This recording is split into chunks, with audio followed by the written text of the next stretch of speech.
sommes vendredi 4 novembre 2022. Mesdames et messieurs, bonsoir. Bienvenue dans ce journal sur Tazoudi TV. À présent, les titres.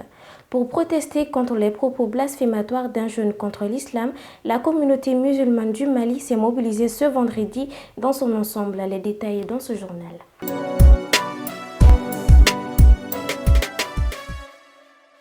Mesdames et messieurs, bonsoir. Comme annoncé dans les titres, à l'appel du Haut Conseil islamique du Mali, la communauté musulmane du Mali s'est mobilisée dans son ensemble cet après-midi du vendredi 4 novembre pour montrer son mécontentement contre les propos blasphématoires qui ont visé l'islam au début de cette semaine.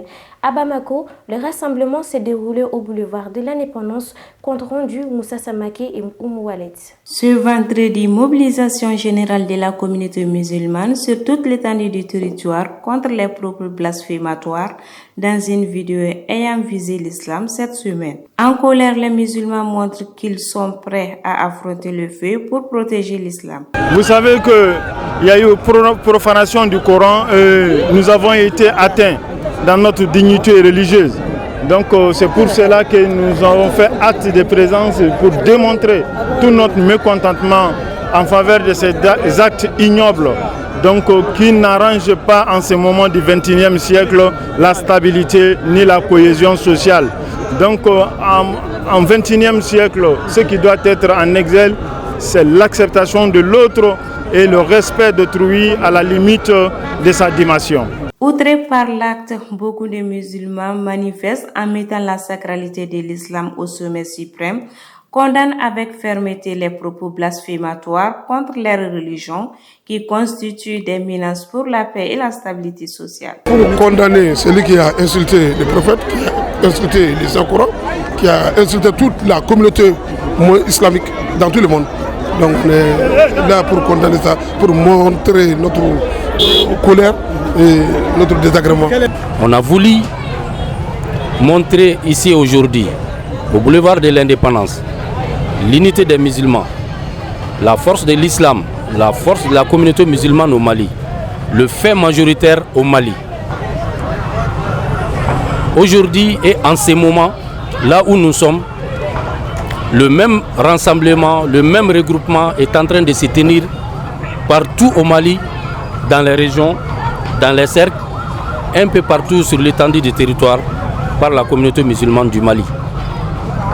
C'est pour montrer notre unité, notre force, condamner les propos et exhorter aussi, demander à l'autorité de faire son mieux, de jouer pleinement son rôle pour pouvoir éviter ces genres de situations parce que ça peut nous amener au conflit entre des communautés que le Mali, même le Mali d'avant, n'a pas connu.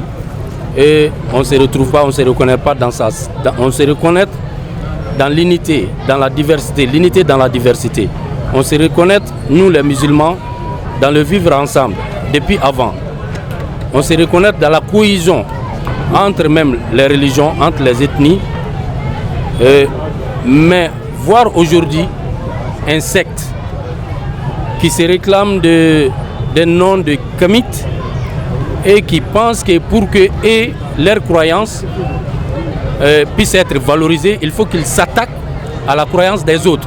Pilotés à partir de Bamako sous l'égide du Haut Conseil islamique, les musulmans ont manifesté dans plusieurs autres villes du Mali pour montrer leur mécontentement contre ces propos blasphématoires. La haute autorité de communication HAG suspend pour 2 mois la chaîne d'information privée Djoliba TV News. La décision a été rendue publique ce jeudi 3 novembre. Cette décision de l'instance de régularisation fait suite à l'éditorial du 30 septembre du journaliste Mohamed Attaher Alilou. Que pensent les journalistes de cette décision de la HAG? Reportage Assetou Keita et Pascal Drami. Tout est parti d'un éditorial diffusé par la chaîne le 30 septembre. La haute autorité de la communication met Djoliba TV en demeure avant de passer à la vitesse supérieure en suspendant la télévision pour 2 mois. Une décision jugée par certains journalistes révoltante et triste, étant des confrères. Suspendre aujourd'hui une télévision au Mali vraiment révoltant. C'est révoltant à partir du moment où on sait que la liberté d'expression a été chèrement acquise dans notre République. Alors, je pense que je vais sans ambages dire que je suis sidéré de voir qu'on suspende une télévision encore aujourd'hui au Mali par rapport à un éditorial d'un confrère. Je trouve ça aberrant et je trouve ça vraiment triste. La liberté d'expression ayant été chèrement acquise au Mali, certains journalistes conçoivent cette décision d'une haute autorité de la communication comme étant une menace pour la liberté de la presse. Oui, c'est une menace contre d'abord le droit fondamental à l'information, puisqu'il faut se dire que Djeliba TV News est l'une des télé, la première chaîne d'information d'ailleurs au Mali, spécialement conçue pour l'information. Et l'information est un droit constitutionnel, est un droit fondamental. Et puis en plus de ça, il y a la liberté d'expression derrière, il y a la liberté de presse derrière. Et cette mesure comme ça, prise d'une certaine manière seulement dans le cadre vindicatif, sans un regard sur l'intérêt supérieur de tout ce qui est en jeu, je pense que c'est une réelle menace contre tous les hommes des médias, contre les médias, contre la liberté d'expression, contre la liberté de presse, contre même le droit à l'information. Pour éviter qu'il y ait plusieurs autres Djoliba TV, éventuellement, d'autres sonnent à la mobilisation en demandant de se dresser comme un seul homme face à l'adversaire. J'appelle les confrères juste à la mobilisation parce qu'il faudrait qu'on se donne la main.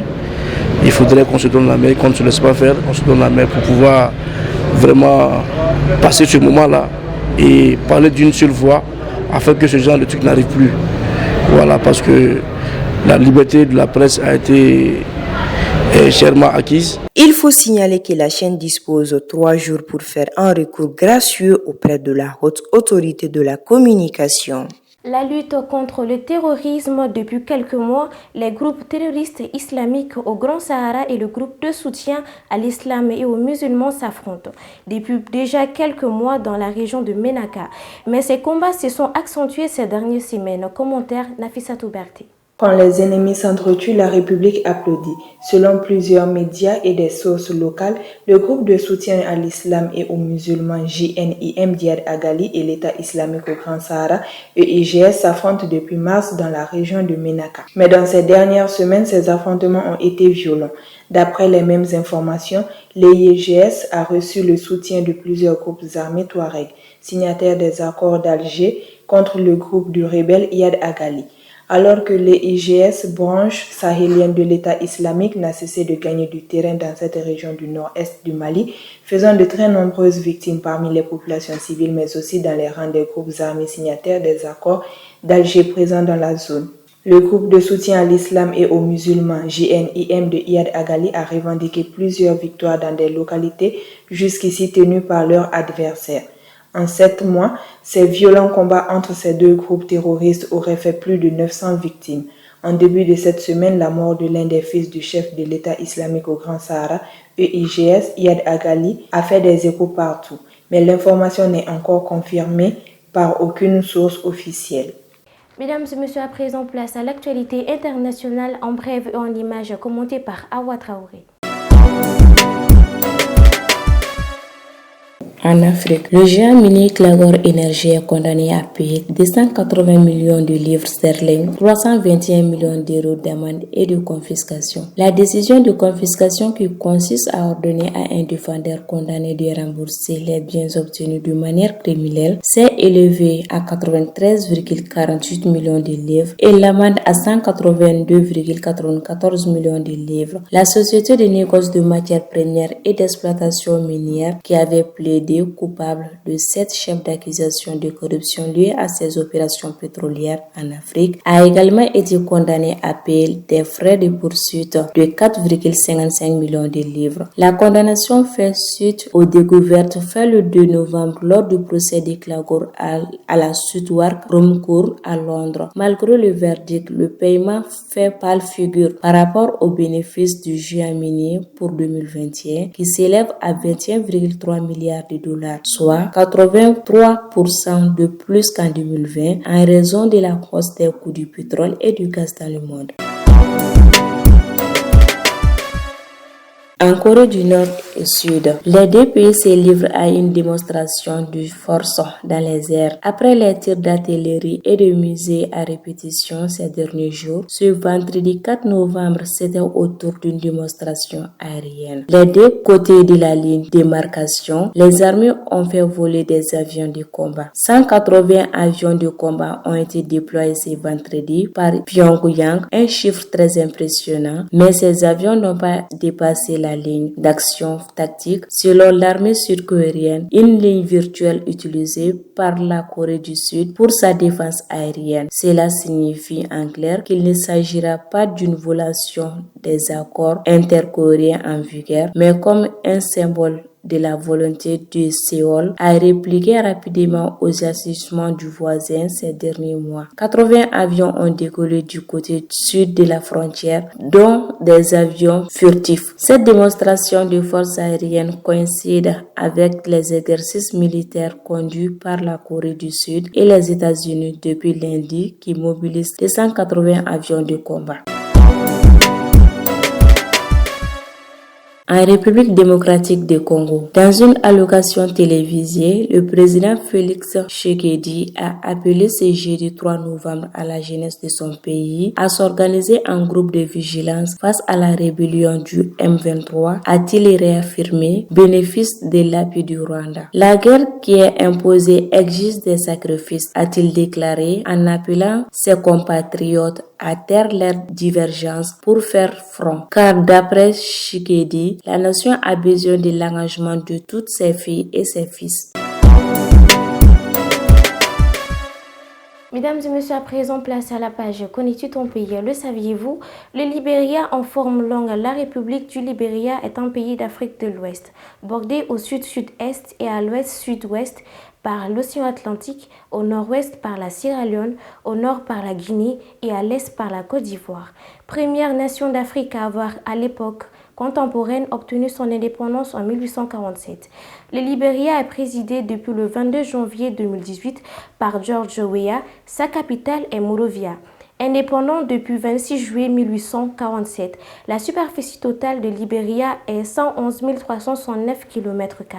Sa population compte 5 73 296 habitants, avec une densité de 46 habitants par km². L'hymne national de Libéria est « Gloire à toi, Libéria, gloire à toi ». Sa devise est « L'amour de la liberté nous a amenés ici ». L'anglais est sa langue d'expression officielle. Le drapeau du Libéria est le drapeau national de la République du Libéria, dont l'adoption remonte à 1847. Il est composé des bandes horizontales de couleur blanc et bleu et en haut du côté gauche, une forme carrée teintée en bleu avec une étoile au milieu. La monnaie du Libéria est le dollar libérien. Son indicatif téléphonique est +231. Du fait de son histoire complexe, le Libéria fut souvent pendant de longues décennies présenté comme quasi-protectorat américain, situation qui ne fut jamais reconnue ni par les Américains eux-mêmes, ni surtout par les nombreux dirigeants libériens depuis 1847, date officielle de l'indépendance du Libéria. Mesdames et messieurs, c'était tout pour ce journal. Merci de l'avoir suivi. À la prochaine. D'ici là, portez-vous bien et bonne suite de programmes sur Tazoude TV, la télé autrement.